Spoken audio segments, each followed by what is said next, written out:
I didn't say it to hurt him. That's what I need everyone to understand from the beginning. I was expressing legitimate concerns about our future as parents.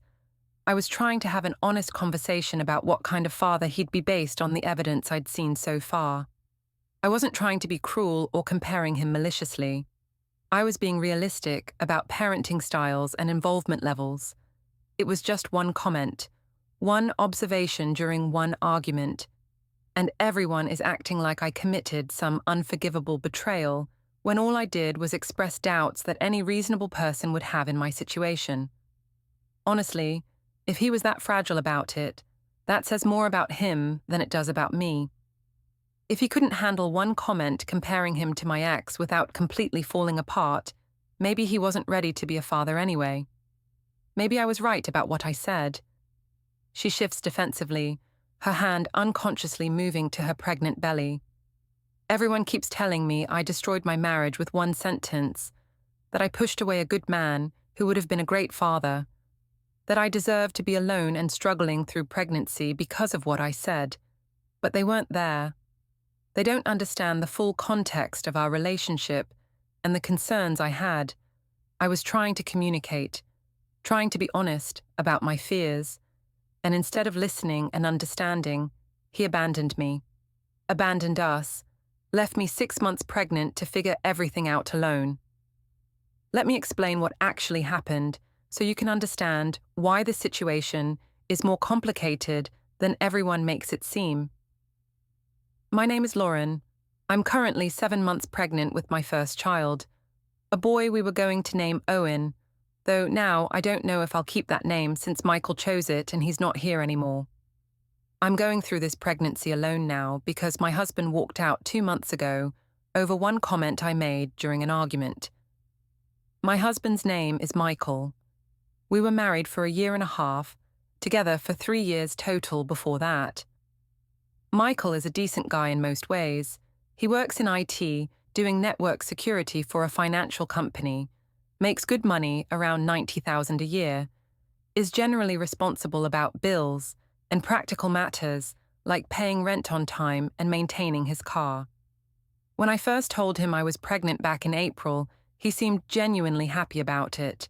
He smiled, hugged me, said all the right things about being excited to be a dad. He came to the early appointments with me, helped pick out nursery furniture at the baby store, did all the things you're supposed to do as an expectant father in those early months. But I had concerns. Real, legitimate concerns about what kind of father he would actually be once the baby arrived and the reality of parenting set in. And those concerns came from watching how he behaved over 3 years of being together, how he prioritized things in his life, how he spent his time and energy and attention. Michael is not particularly involved or engaged in daily life beyond his work. He works a lot, sometimes 50 or 60 hours a week when projects are especially busy and demanding. When he's home, he's usually on his computer or his phone, constantly checking work emails even at 10 p.m. or later, playing video games for hours on weekend afternoons, basically disengaged from what's happening around him in the real world. He's not the kind of person who naturally takes initiative or notices what needs to be done around the house. I have to ask him multiple times to do basic household tasks like taking out the trash or doing the dishes or vacuuming. I have to remind him about appointments and commitments and family birthdays. I essentially manage his entire life for him like I'm his personal assistant or his mother. And watching him be this way for 3 years made me genuinely worry about what parenting with him would look like in practice. Would I be doing everything baby-related while he worked and played games? Would I have to manage the baby entirely by myself while also managing him like a child? Would he actually step up when things got hard, or would he continue being passive and disengaged, leaving me to handle absolutely everything alone? These are reasonable concerns that any woman in my position would have. I wasn't making them up or being unfair to him. I was observing patterns of behavior over years. My ex-boyfriend, on the other hand, his name is Derek, was extremely involved and engaged in everything he did when we were together. We dated for 2 years before breaking up because we wanted to live in different cities for our careers. I got a job offer in Denver that I couldn't pass up, and he wanted to stay in Chicago where his entire family lived. Derek was the kind of person who noticed things without being asked or reminded constantly, who took initiative naturally without having to be managed, who was present and engaged and paid attention to what was happening around him. When we'd visit his sister, who had 3 young kids under age 5, he was genuinely amazing with them, playing with them on the floor for hours, paying attention to what they were saying, anticipating what they needed before they even asked, helping his sister without being told what to do. I thought about that sometimes during my pregnancy, thought about how Derek would have been as a father compared to how Michael would likely be based on everything I'd observed over years. Just comparative thinking. Just noting the significant differences I'd seen between 2 very different types of men with very different approaches to life. I never said anything about these thoughts to Michael directly, kept them completely to myself, until the argument that changed absolutely everything between us. It happened about 2 months ago when I was about 5 months pregnant, really starting to show significantly, feeling increasingly uncomfortable and hormonal and anxious about everything still left to do. Michael had been working late every single night that week, coming home after 8 or 9 p.m. each night exhausted. When he'd finally come home, he'd eat the dinner I'd prepared while scrolling through his phone the entire time, then disappear into his office to work more or play games until midnight or later without spending any time with me. I was doing everything for the house during this time, all the cooking, all the cleaning, all the laundry, all the grocery shopping, all of it. While pregnant and exhausted and dealing with constant nausea and back pain and swollen ankles, and getting absolutely no help or support from him whatsoever. Friday night, he came home at 9 p.m. after another 12-hour day at the office. I'd been alone all day working from home, dealing with pregnancy symptoms, trying to prepare the nursery by myself, even though I was told not to lift heavy things, feeling completely overwhelmed about everything we still needed to do before the baby arrived in less than 4 months. "Can you help me this weekend?" I asked as soon as he walked in the door. "We need to assemble the crib that's been sitting in boxes for 3 weeks now, and I want to organize all the baby clothes we've gotten from the baby shower. And we need to start thinking about installing the car seat base, and we should probably take that infant CPR class that starts next weekend. I have a work thing Saturday morning that I can't miss, really important client meeting, and I was planning to relax on Sunday because I've been working so hard all week and I'm completely exhausted.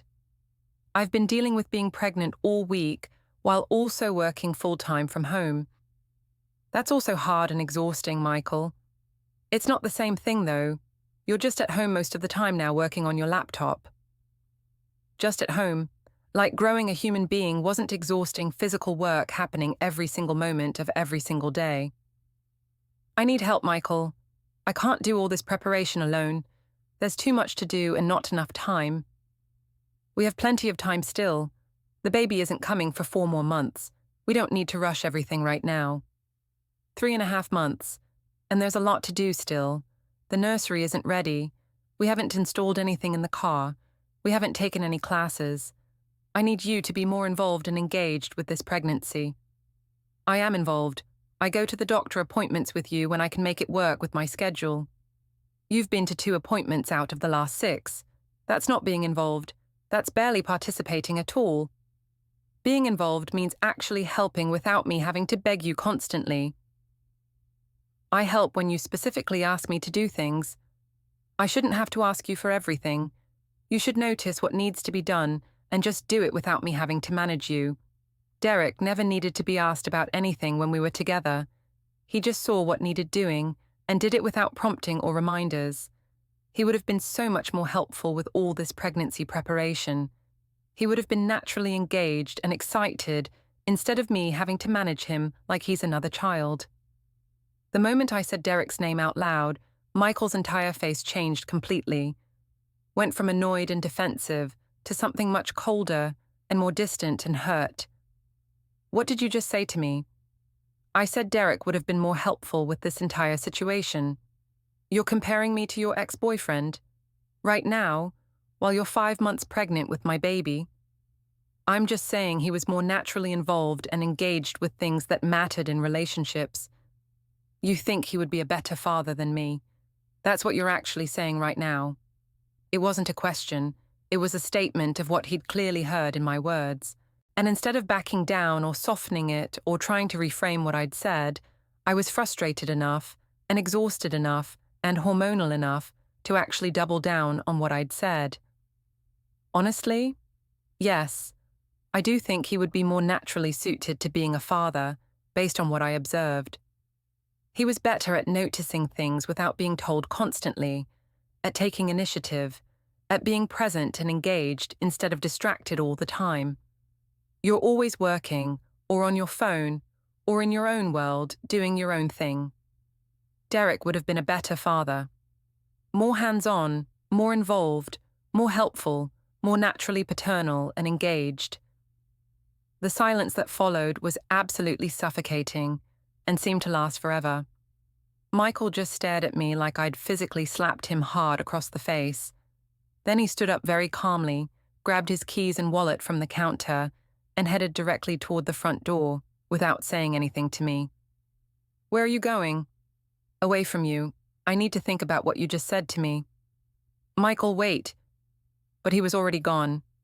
The door closed behind him with a quiet click that somehow felt louder than if he'd slammed it violently. He didn't come home that night, or the next night, or the night after that. He texted once on Saturday afternoon to say he was staying with his younger brother Jake and needed space and time to process what I'd said to him.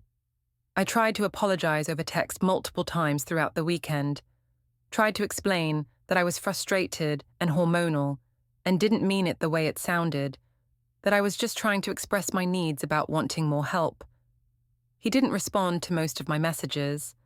The few responses I got were just, I need space right now and I'm not ready to talk to you yet. When he finally came home 3 days later on Monday evening, it was just to pack a large duffel bag with his belongings. More clothes, his laptop and work equipment, toiletries, some personal items and books. What are you doing? Why are you packing all your things? I'm moving in with Jake for a while. Maybe permanently. I honestly haven't fully decided yet what I'm going to do long term. You're leaving? I'm 5 months pregnant and you're actually leaving me. You told me your ex-boyfriend would be a better father to this baby than I would be, that you wish you were having a baby with him instead of with me. Why would I stay somewhere where I'm clearly not wanted or valued? That's not what I said exactly. It's exactly what you said. Word for word, you said Derek would be a better father than me, that he was more suited to this than I am. That means you actively wish he was the father of your baby instead of me. I was frustrated and trying to communicate what I needed from you in this relationship. By comparing me unfavorably to your ex and explicitly saying he's superior to me in every way that matters for being a father. That's not communication. That's just cruelty disguised as honesty. You're completely overreacting to one comment made in frustration. Am I overreacting?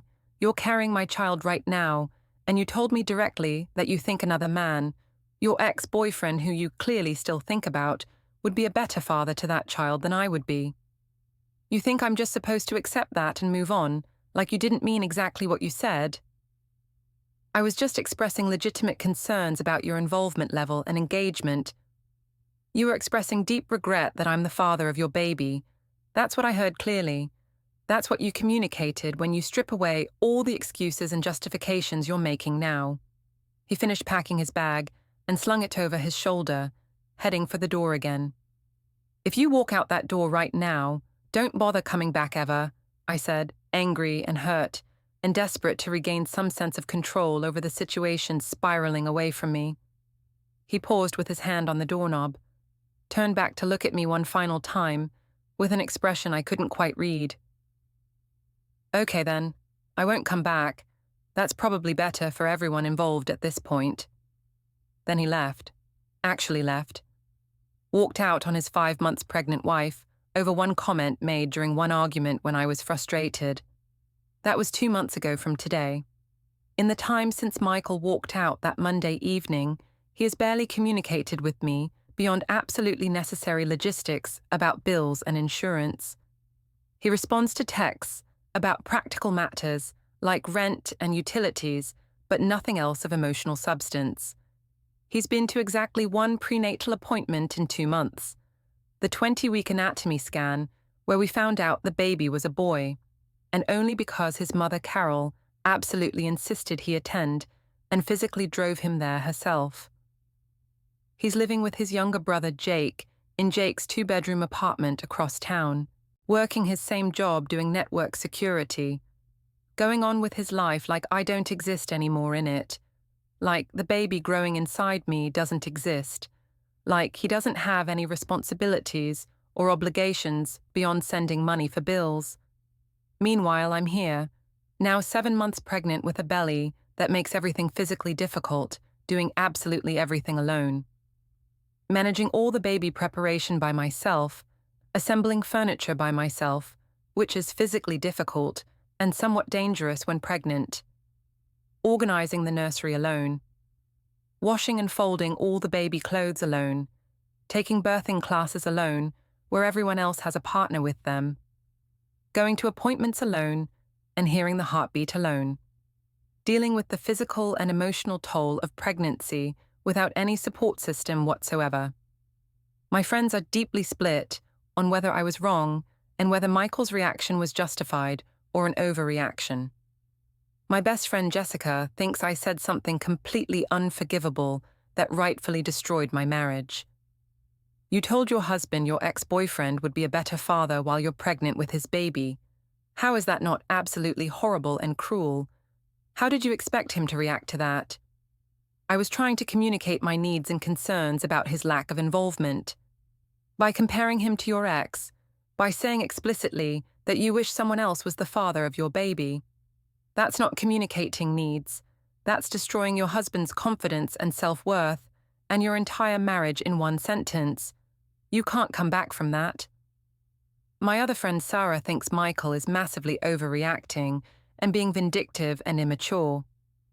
Okay, you said something you probably shouldn't have said in that moment, but leaving you pregnant, that's complete abandonment of his responsibilities. He's being vindictive and petty and using what you said as an excuse to walk away from being a father. My mother is deeply disappointed in both of us and says we're both at fault. You said something very hurtful, Lauren, something you can never take back now. But Michael walking out on his pregnant wife is also wrong and irresponsible. You both failed each other. You both destroyed this marriage together through your actions. Michael's family has completely and uniformly sided with him against me. His mother Carol called me once about 2 weeks after he left to say that what I said was unforgivably cruel and devastating, and that Michael has every right to protect himself emotionally from someone who doesn't value him or want him as a father to his own child. I do want him as a father. I just wanted him to be more involved and engaged with the pregnancy. You told him another man, your ex-boyfriend, would be better at the job of being a father to his child. You can't take words like that back once they're said. You can't undo that kind of damage to someone's confidence and self-worth as a parent. It was one comment during one argument when I was frustrated. It was revealing your true feelings that you've probably been hiding for a long time. Michael knows now that you settled for him, that you wish you were having Derek's baby instead of his, that he'll never measure up to your idealized memory of your ex-boyfriend. He can't be a father under those conditions.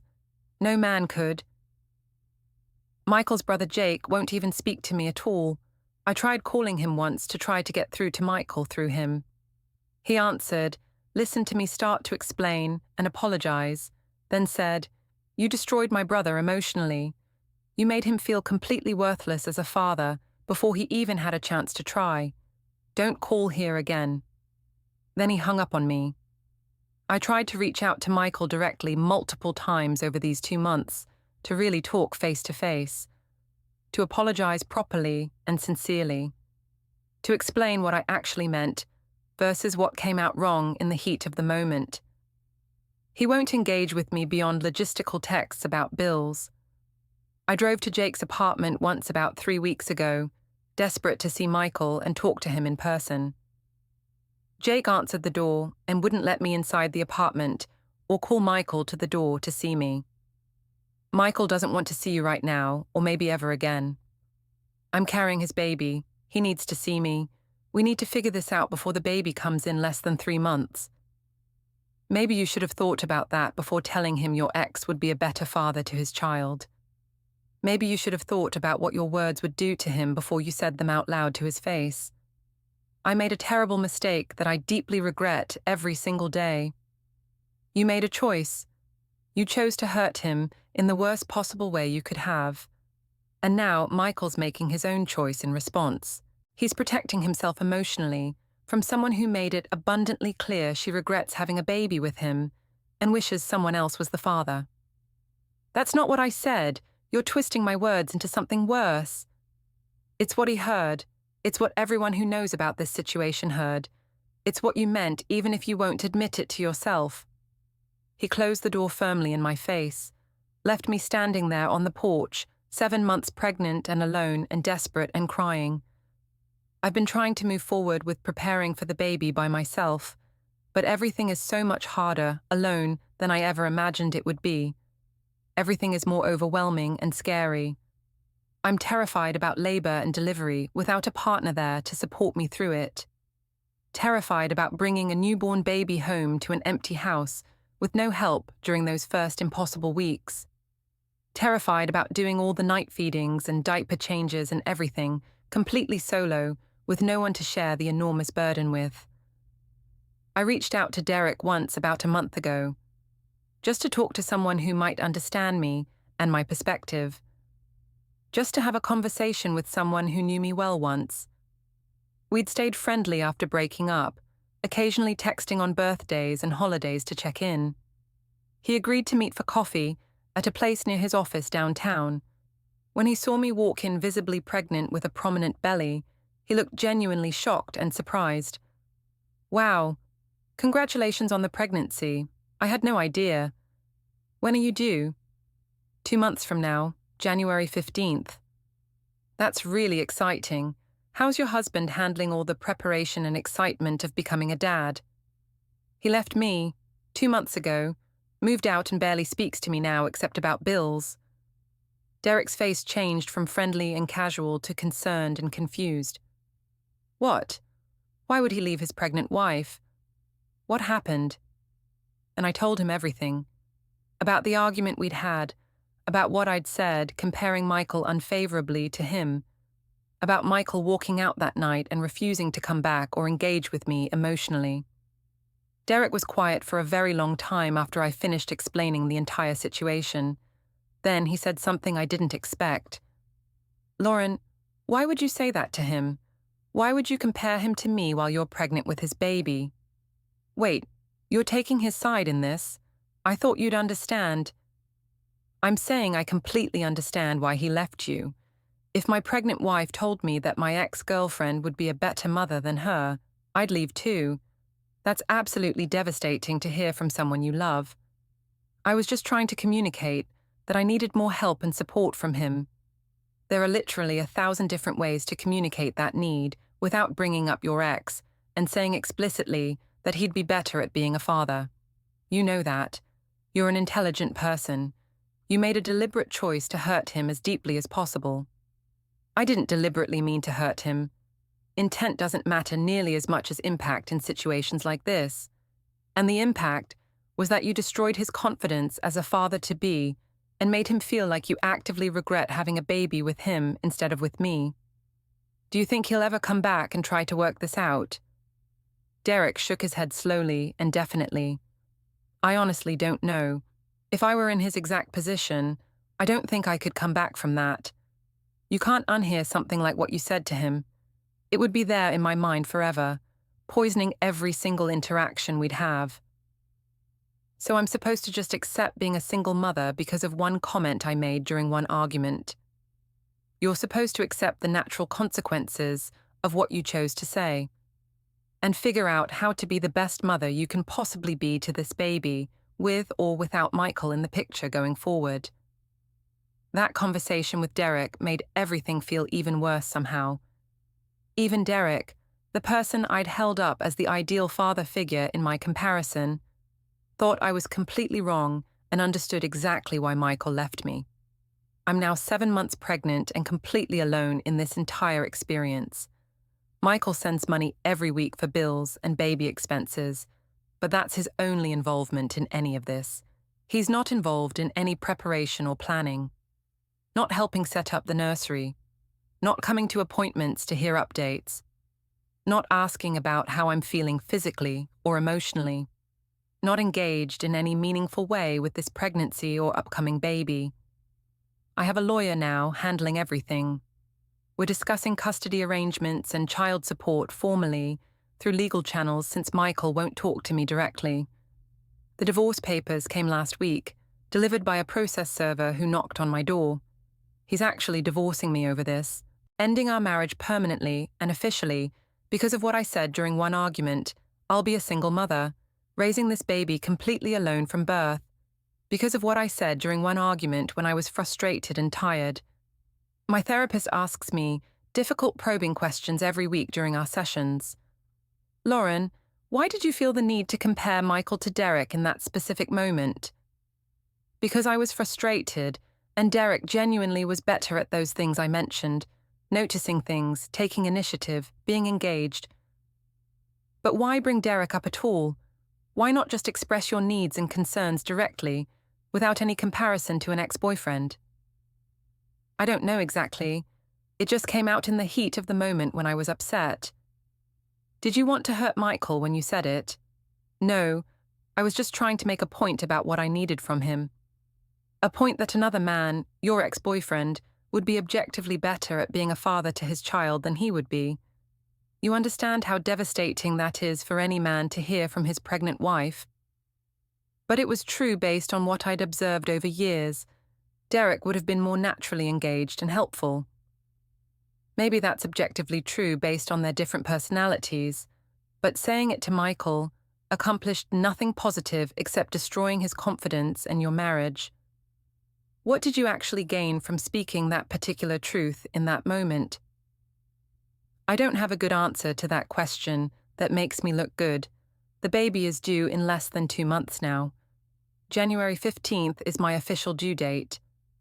I've been to birthing classes alone, the only woman there without a partner, while everyone else has supportive husbands or boyfriends. Set up the entire nursery completely alone, assembling furniture while 7 months pregnant, made all the decisions about everything alone. What stroller to buy, what car seat, what bottles, everything.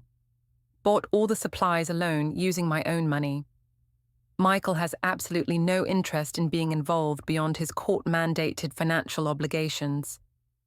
His mother Carol called once more recently, about a week ago. I hope you understand what you've done to Michael. You destroyed a good man's confidence in himself. You made him feel completely inadequate and worthless as a potential father before he even had a chance to prove himself. You compared him unfavorably to your ex-boyfriend while carrying his child. That's something he'll never fully recover from emotionally or psychologically. I've apologized multiple times sincerely. Apologies don't undo that kind of deep psychological damage to someone's sense of self-worth.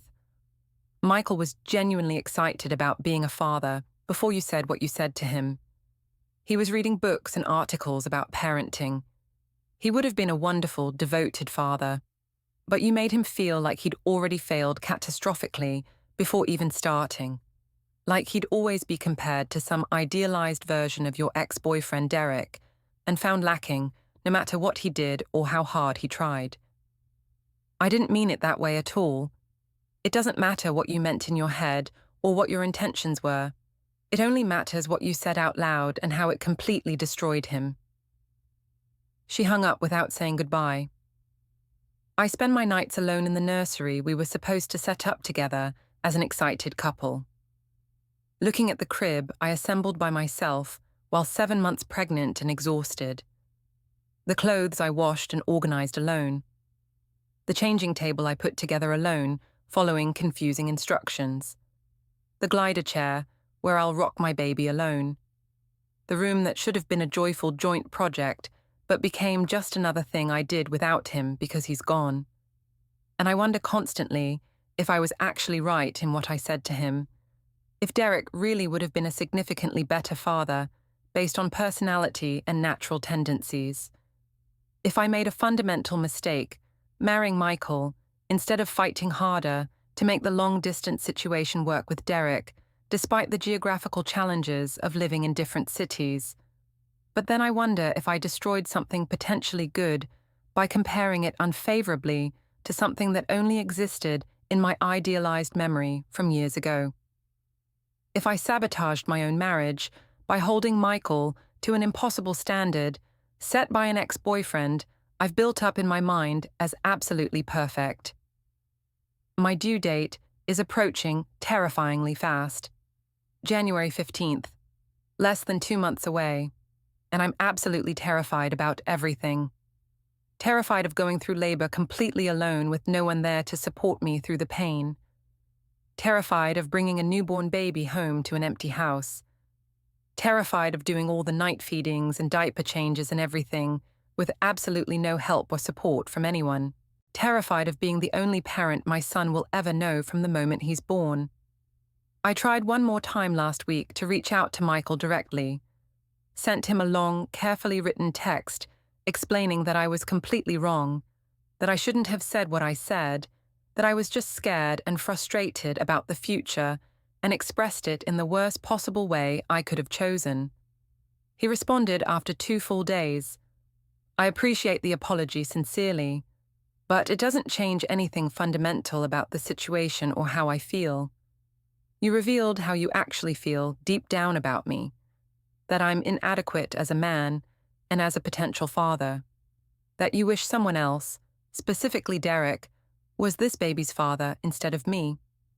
I can't be an involved father while constantly being compared to your ex and found lacking in every comparison. So I'm stepping back completely from involvement. I'll provide financially as required by law, but I can't be emotionally involved in this child's life knowing you think I'm not good enough and never will be good enough. I don't think that at all. You said it explicitly out loud to my face. You can't unsay it now. Those words exist forever between us. That was a week ago, the last communication we've had about anything. People online, because of course this entire situation got shared somehow on social media, probably by one of Michael's friends or family members wanting to justify his actions, are absolutely brutal in their judgment of me. Some say I completely deserve this outcome and got exactly what I asked for. She told her pregnant husband that his ex-boyfriend would be a better father to their baby. Of course he left her. Anyone with self-respect would. Others think Michael is abandoning his child and his responsibilities as a father. Whatever she said to him, you don't abandon your pregnant wife and unborn child over words spoken in anger. I don't know who's actually right anymore about any of this. All I know with absolute certainty is that I'm 7 months pregnant and completely alone. The man I married is gone from my life entirely.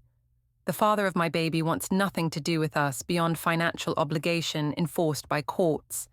And I'm facing single motherhood from day one because of one comparison I made during one argument when I was frustrated. Was I wrong to say what I said? Yes. Obviously, I know that now with perfect clarity and hindsight. But was it wrong enough to deserve this outcome? To deserve being abandoned while pregnant? To deserve raising a child completely alone with no co-parent involved at all? I don't think so. I think Michael massively overreacted to one comment. I think he's being vindictive and petty and using what I said as a convenient excuse to walk away from responsibility he probably didn't actually want in the first place. But maybe I'm wrong about that too. Maybe I did something truly unforgivable, and this is the appropriate proportionate consequence for my actions. I don't know anymore. My judgment about everything feels completely unreliable. All I know for certain is my son will be born in less than 2 months, and his father won't be there in the delivery room, won't be involved in his life from birth, won't be present for any of the important moments, because I said Derek would have been a better father. And maybe I was actually right about that assessment. Maybe Derek wouldn't have abandoned me over one comment made in frustration during one argument. Maybe Derek would have been able to handle criticism and comparison without completely falling apart emotionally and walking away. Or maybe I'm just telling myself that to feel better about destroying my marriage and my son's chance at having an involved father from birth. Maybe I'm just justifying my own actions to avoid taking full responsibility. I sit in the nursery at night, feeling my son kick and move inside me, and I apologize to him out loud. I'm sorry your dad won't be here when you're born. I'm sorry I messed this up so badly. I'm sorry you'll grow up without him because of what I said to him about my ex. And I wonder what I'll tell my son someday when he's old enough to ask the inevitable questions about why his father isn't around. What will I say to him? That Mommy said something hurtful and Daddy left and never came back. That Mommy compared Daddy unfavorably to her ex-boyfriend and Daddy couldn't handle it. How do I explain that to a child? How do I take appropriate responsibility for my mistake without making his father sound weak and vindictive? How do I acknowledge what I did wrong without excusing his complete absence from our lives? I don't have answers to any of these impossible questions. I just have 2 months left of pregnancy to prepare myself mentally and emotionally and practically for doing this completely alone. For being the only parent my son knows from the moment of his birth. For living with the consequences of one comparison I made when I was frustrated and hormonal and scared about the future. I said my ex would have made a better father. My husband left me pregnant and moved on with his life without looking back. And now I get to live with both of those truths forever. Maybe I deserved this outcome completely. Or maybe I made one significant mistake and paid far too high a price for it. I'll never know for sure which interpretation is actually true. All I know is I'm alone. And I'm terrified. And my son is coming in less than 2 months whether I'm ready or not. And his father won't be there to meet him. Because of what I said.